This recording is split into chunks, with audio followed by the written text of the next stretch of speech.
Savais-tu que le cocktail explosif FAD plus alternance existe? Cela dit, réfléchis bien avant de te lancer dans cette combinaison gagnante car clairement ce n'est pas toujours facile. Prépare tes popcorn, la vidéo risque d'être super longue. C'est parti!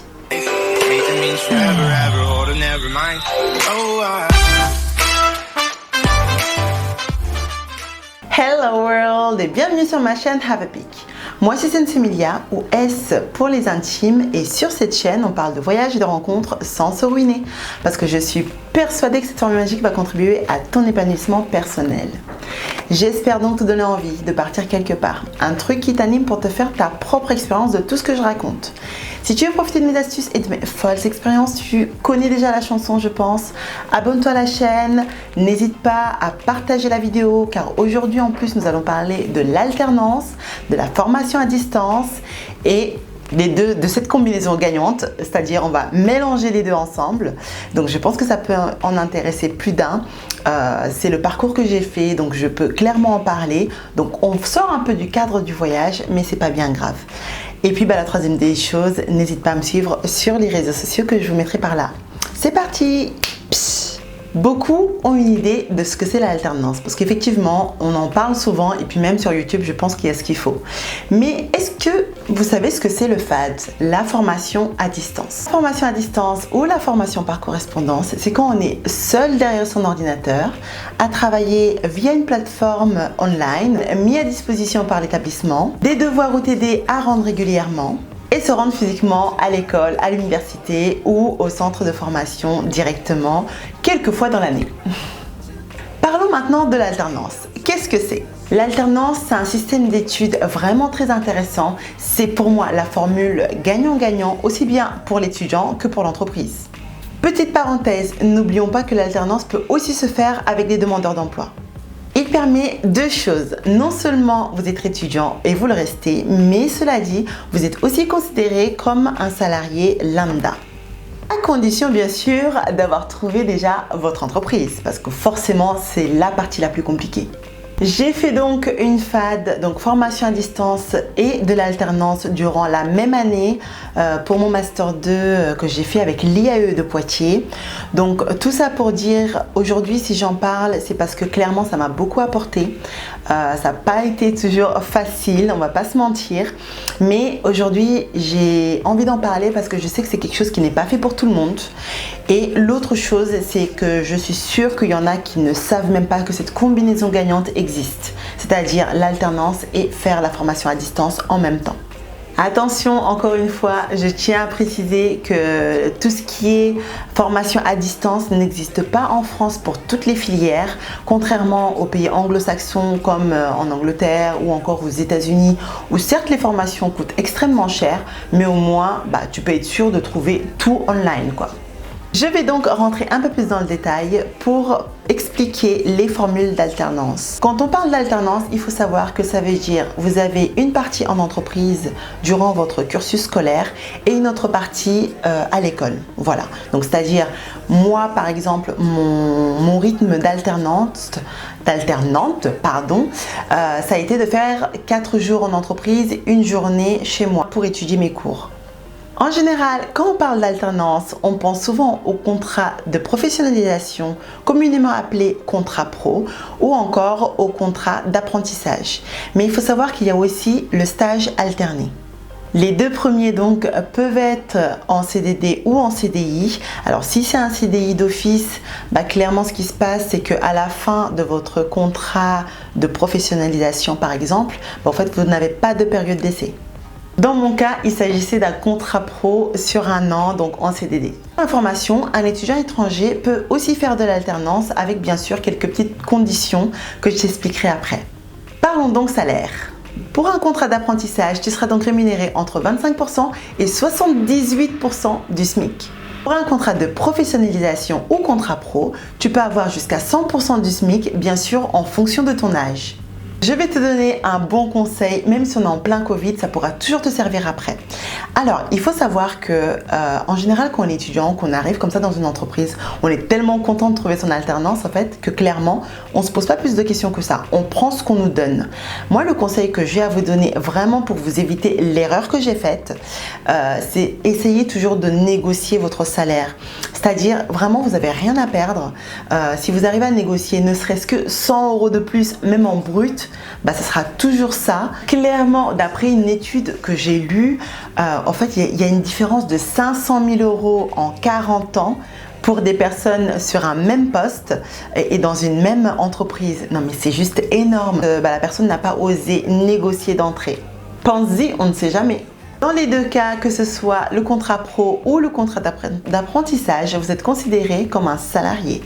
Donc bien sûr, on va voir les avantages et tout ça après.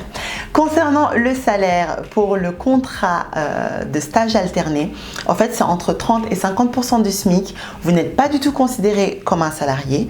Donc clairement, vous restez un étudiant. Alors après, tout est négociable. Vraiment, vous pouvez essayer de vous arranger avec votre employeur, si on peut dire ça comme ça. Mais clairement, voilà, vous négociez tout ce que vous voulez. Bien sûr, il y aura toujours l'école aussi qui sera là pour vous appuyer et essayer voilà, de négocier avec vous quelque chose de correct quand même. Alors je vous dirais, vu les temps qui courent, autant accepter même un stage alterné que ne rien avoir parce qu'en fait rien ne vaut une vraie immersion en entreprise le plus tôt possible parce que clairement ça fera la différence avec les autres à la fin. Et là, je t'entends dire, mais que va m'apporter les études en alternance en soi? Parlons donc des avantages du contrat pro pour commencer. Alors le contrat pro, il faut savoir que quand vous êtes considéré comme un salarié, clairement vous avez un salaire tous les mois. Donc en fonction de votre âge, vous pouvez avoir jusqu'au SMIC à 100% comme je le disais tout à l'heure. Après, il faut aussi savoir que si par exemple vous avez une convention collective clairement qui vous donne des avantages supplémentaires comme par exemple le 13e mois, vous y avez droit. Si vous avez un CE, vous y avez droit aussi avec tous ces avantages. Le rythme d'alternance, bien sûr, j'en ai parlé tout à l'heure. En général, les entreprises sont un peu frileuses quand vous n'êtes pas tout le temps, enfin quand je dis tout le temps, c'est la semaine entière en entreprise. Parce que bon, je sais qu'il y a des alternances aussi qui se font 15 jours, mais je sais qu'en général, les entreprises, en tout cas moi où j'étais, ils n'aimaient pas trop ça. Donc d'ailleurs, dites-moi dans les commentaires pour les personnes qui ont fait 15 jours, comment ça s'est passé en entreprise. Parce que c'est vrai que bon, ça me paraît quand même plus facile d'être là 3 jours, 3 jours en entreprise, 2 jours à l'école, ou 4 jours en entreprise, 1 journée à l'école, si possible bien sûr, pour ne serait-ce que le suivi des dossiers et tout ça. Donc n'hésitez pas à me faire comprendre tout ça dans les commentaires, comment ça s'est passé, voilà votre retour d'expérience et qu'est-ce que vous conseillez vous personnellement. Il y a un bon plan que personne ne connaît. Clairement, quand moi-même j'en parlais autour de moi, les gens ils tombaient de haut. Enfin, les gens ne comprenaient pas quoi, que des choses comme ça existent et qu'ils n'étaient pas forcément au courant. Alors, il faut savoir que quand vous êtes en contrat pro, que vous avez moins de 30 ans et que tu déménages, en fait il faut savoir que tu peux avoir droit à une aide logement, on va appeler ça, qui s'appelle Mobilijeunes et en général qui est donnée par Action Logement. Vraiment renseignez-vous, je mettrai les liens de toute façon dans la barre de description, comme ça tu pourras toujours aller voir, fouiller un peu.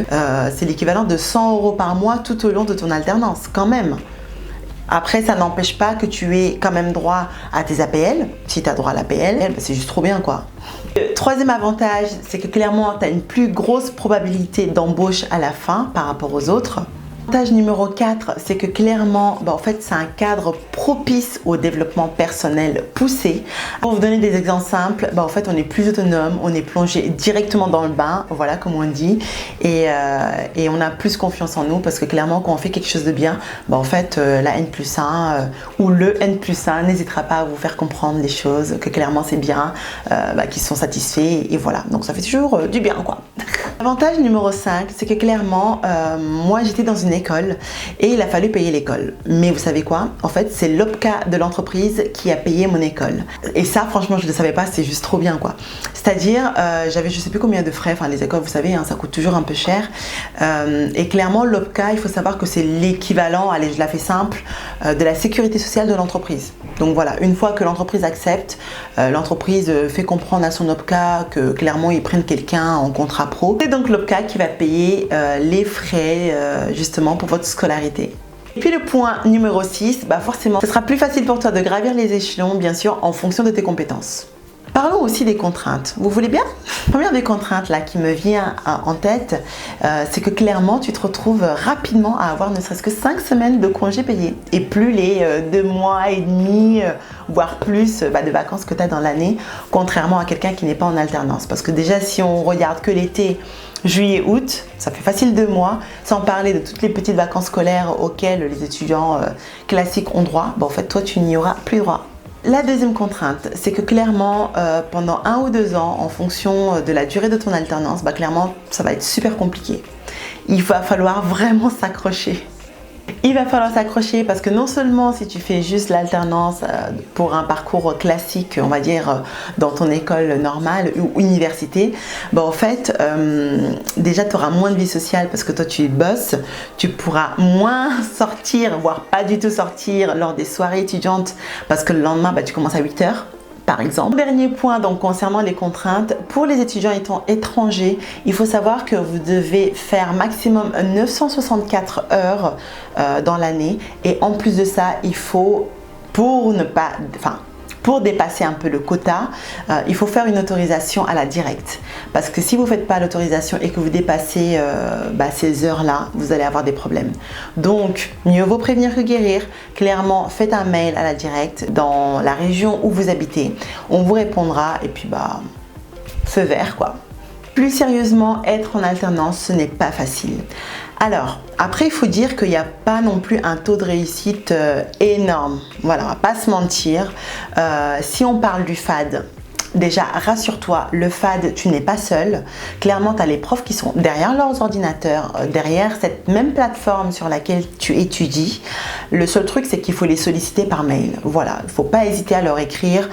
Moi, sur la plateforme que j'avais, il y avait carrément un espace où les étudiants pouvaient répondre. C'est-à-dire, quand un étudiant posait une question, on pouvait tous avoir accès en même temps à la question et aux réponses du prof. Et puis, on pouvait aussi se permettre de rebondir sur une question en rentrant un peu plus dans les détails, donc ça vraiment c'était cool. C'est un rythme soutenu mais clairement c'est faisable. Clairement je pense que ce système de FAD, de formation à distance, c'est parfait pour les personnes justement qui ont une phobie de l'école, pour celles qui travaillent ou tout simplement qui ne sont pas satisfaits du système scolaire. Moi dans mon cas ça n'avait rien à voir avec tout ça, je voulais juste terminer en beauté parce que c'était ma dernière année donc en master 2 et j'avais vraiment envie de faire l'alternance pour ma dernière année d'études et pour faciliter bien sûr mon insertion. Dans tous les cas, sache que si tu décides de faire soit l'alternance, soit la formation à distance ou les deux combinés, dans tous les cas, franchement, tu as tout gagné. Parce que même si tu le fais que pendant une année, ça peut ne pas être en master 2. Tu peux le faire par exemple en licence, en master 1, enfin bon voilà. Dans tous les cas, si tu décides de repartir dans le système classique scolaire, en fait, ça sera très bien vu et très bien accueilli par les professeurs. Ça, c'est la première des choses.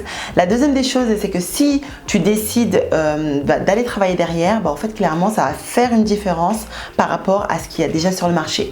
Parce qu'en fait, ton futur patron va voir en toi quelqu'un qui a réussi pendant une année à faire une formation à distance, qui a réussi à avoir une discipline, qui en plus de ça, si tu as eu le diplôme, franchement, chapeau bas, comme on dit.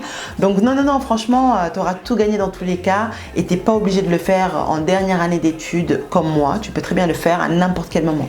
D'ailleurs, pour te donner un exemple concret dans ma classe pour la formation à distance et l'alternance, il n'y a eu que 11 personnes qui ont réussi et qui ont eu leur diplôme, dont je faisais partie, sur les 30 personnes. Donc tout ça pour dire que le taux de réussite n'est pas énorme, mais vraiment, voilà, si je l'ai fait, je pense qu'avec pas mal de motivation et de volonté, tu peux aussi y arriver.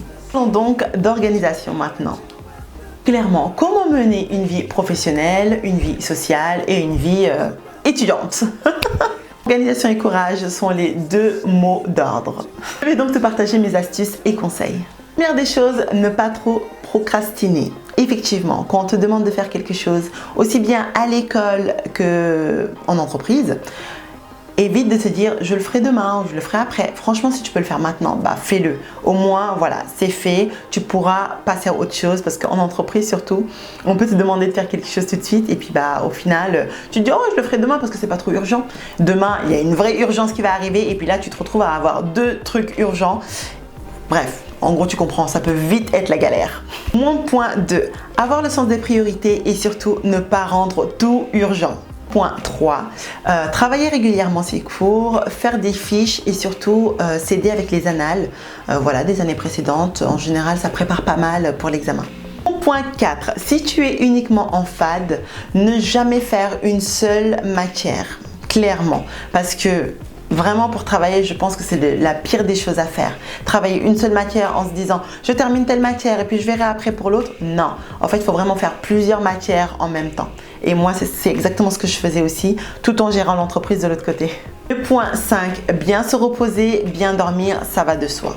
Le point 6, je pense que j'en ai parlé tout à l'heure, forcément moins sortir car en entreprise, on en entendra rarement moins de toi. On va pas se mentir. Maintenant que tu en sais assez, si tu es encore là, je pense que ça t'intéresse vraiment.